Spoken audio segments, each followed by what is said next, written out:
কানপুরের এই মুহুরি, সিলেটের ডালপুরি, রংপুরের মরিচ দিয়া বানাই দেখো না রে, জালমুড়ি খাইয়া দেখো না। নাও বাজার।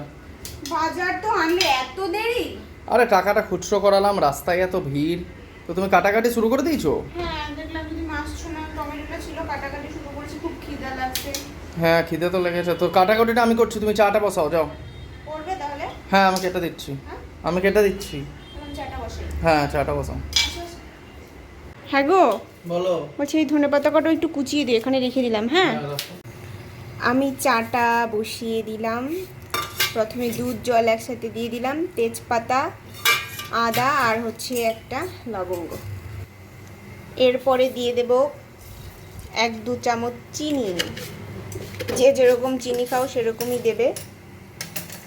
আমি এমনি বলছি চিনি খাওয়াটা কম, চিনি কম খাওয়াটা ভালো। আর এইদিকে তো সে শশার খোসা ছাড়াচ্ছে, তার তো প্রায় মানে ফাস্ট চাকু দিয়ে কাটতে সে খুব ভালো পারে।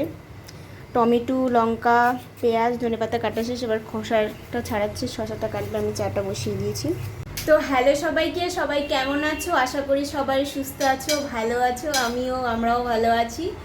তো দুজনেই রান্নাঘরে সন্ধ্যাবেলায় বানাচ্ছি একটু চা, আর ও মুড়ি মাখবো, ও মাখবে, সেটার জন্য কাটাকুটি করছে। 2-3 দিন খুবই অসুস্থ ছিলাম, ঠিকঠাকভাবে ব্লগ ভিডিও বানাতে পারিনি, দিতে পারিনি। তো আবার দেবো, তো একটু চা মুড়ি খাই। সেই দুপুরের খাবার বলতে আমি আজকে সেই 12:30 দিয়ে খাবার খেয়েছি, আমি আর খাইনি, খুব খিদা লাগছে। ভাবলাম একটু মুড়ি মাখা আর হচ্ছে গিয়ে চা খাই, তাই দুজনে মিলে বানাচ্ছি, খাবো। এর আগের ভিডিওতেও আমি বলেছি যে দুধ চাটা দিয়ে বেশি জাল দিতে হয়। এ মা উঠলে যাস না, বন্ধ হয়ে গেল। দাঁড়াও একবার অন করো। তো যেহেতু একটু বলক উঠে এসছে, আমি এখনই চাটা দেব। চাটা দিয়ে দুধ একটু বলক উঠে গেছে, চাটা দিয়ে একদম বেশি করে জাল দেব, ঘন করে।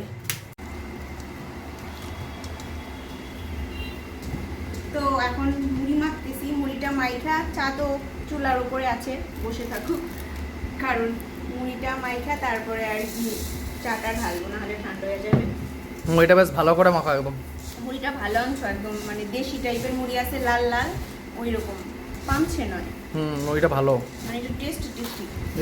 এ মা দাঁড়া চানাচুর লাগবে, যাই হোক, আর ওইখানে থাকবে না, মনে হইতেছে এইখানে চলে আসবে। এরকমভাবে মুড়ি মাখা অনেকদিন পর আর কি খাওয়া বলা যায়। পেঁয়াজ, লঙ্কা, শসা, ধনেপাতা, একটু টমেটো, তারপরে হচ্ছে গিয়া চানাচুর, অনেকদিন পর খাবো। আর আমার খিদা লাগছে বলা যায়। আর আমি একজনকে কল করতে করতে ফেসবুকে দেখলাম খাইতেছে। মুড়িটা মাখা হয়ে গেল, এবার আমি চায়ের ওখানে যাবো, না হলে আমার চা একদম শুকিয়ে চাটা ঠান্ডা হয়ে যাবে। হ্যাঁ ঠান্ডা না, তলায় চলে যাবে। মামুনিকে এটার মধ্যে দিয়ে দিলাম, আর এটার মধ্যে আমরা দুজনে খাবো। অনেক মুড়ি মাখছি, রাতে ভাত খেতে পারবো কিনা জানি না, যাই হোক আমি যাই। বলছিলাম না যে আমার চা উঠলেই যাবে, করে চাটা ঢালবো। আজকে অনেকটা চা বানাইছি, অনেকটা মুড়ি দিয়া অনেকটা চা খাইতে ভালো লাগে। 1 মুঠ করে মুড়ি আর 1 মুঠ করে গরম গরম চা। চা। চলে এসো। এই তো আসছি। মুড়ি খাওয়া শুরু করে দিয়েছো? না, মুড়ি কোথায় যাবো, চা ঠান্ডা দেবো। মুড়িটা কেমন মাখা হয়েছে? এসে টেস্ট করো। ভালো হয়েছে, আসছি। কি গো, কেমন হয়েছে মুড়ি মাখা? ভালো হয়েছে, কিন্তু কত মুড়ি দিয়েছিস, এত মুড়ি খেতে পারবো? সে তো বটে, একটু বেশি মাখা হয়ে গেছে, কিন্তু এইভাবে মুড়ি মাখা অনেকদিন পর মাখলাম, বলো, অনেকদিন খাওয়া হয় না। সত্যি হয়েছে। আর আজকে দুপুরে অনেক আগে খাবার খাইছি। কেমন হয়েছে গো? দারুণ হয়েছে। এই যে এইরকমভাবে মুড়ি খাইতে হবে একবার, আর এইরকমভাবে 4 চামচ দিতে হবে। এই ছিল সন্ধ্যাবেলা চা মুড়ি, অনেকদিন পর খেলাম, ভাল লাগলো। তো তোমাদের আর কি আমাদের ব্লগ ভিডিওগুলো কেমন লাগে, ভালো লাগলে একটু লাইক, কমেন্ট, শেয়ার, সাবস্ক্রাইব করে দিও। দাঁতের মধ্যে সব লেগে গেছে, যাই হোক যাক।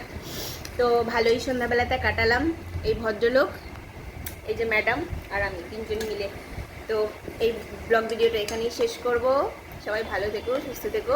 টাটা করে দাও, টাটা করে দাও, টাটা।